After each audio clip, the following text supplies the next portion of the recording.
Yeah, and we're hearing it today. Things are more expensive. So what's going to happen 5 years from now, 10 years from now? Obviously, sometimes the human brain will play tricks on each other and just, we'll go to the extremes. That happens at times. Or just my luck, a recession is going to happen. Or just my luck, there was a market downturn, right? And so Right. we tend to get hyper fixated on really negative news, whereas before we probably weren't paying as much attention to it.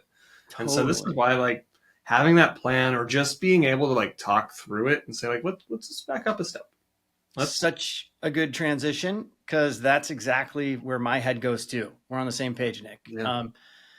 And that's what you and I do all the time with clients, right? We build a financial plan with the Mhm. client, to look at what is your spending realistically going to be, down to Mhm. like, how often are you going to buy new cars? What kind of vacations are you going to be taking?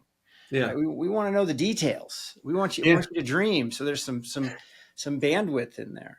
Yeah. And I then have once you, this really cheesy saying that's like specific is terrific. And it's just like, to your point, what is the vacation that you want to go that on? is really cheesy. Yeah. Recently became a dad. So, So the you think dad you're jokes allowed to do are, dad jokes now? yeah, I feel like, it's like a muscle I now have. So the worse the jokes. I don't know that you're actually allowed to. We'll have to let the audience decide. I'm sure your wife does not think you're allowed to.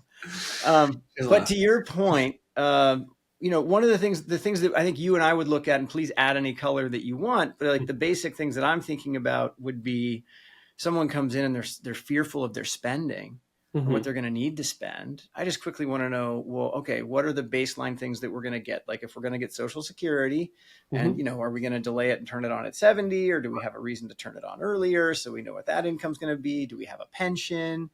Are there any annuities that need to be turned on or not? And then we look at the traditional withdrawal rate from Mhm. investments. And the traditional withdrawal rate, the one that you kind of mentioned before, what if I retire and a recession happens right away?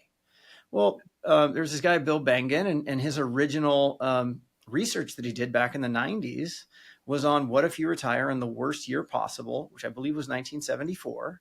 Mhm. How much can you withdraw from your portfolio and be okay for 30 years? And the rule was a little bit more than 4% of Mhm. your withdrawal.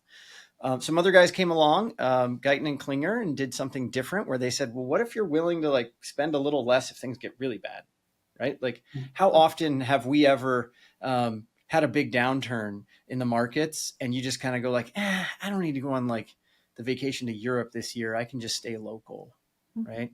Like I don't have to do as much.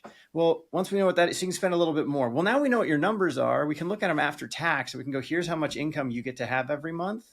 How does that feel for a 40-year time frame? Mhm. Plus adding in your retirement income from Social Security and other things. Mhm. And then if you know that for the baseline, I think then you and I are such huge fans of aligning money with life. Yes. I know we both feel that money is just a tool for people. It's not the thing. It is a thing, and its purpose is to help people live great lives.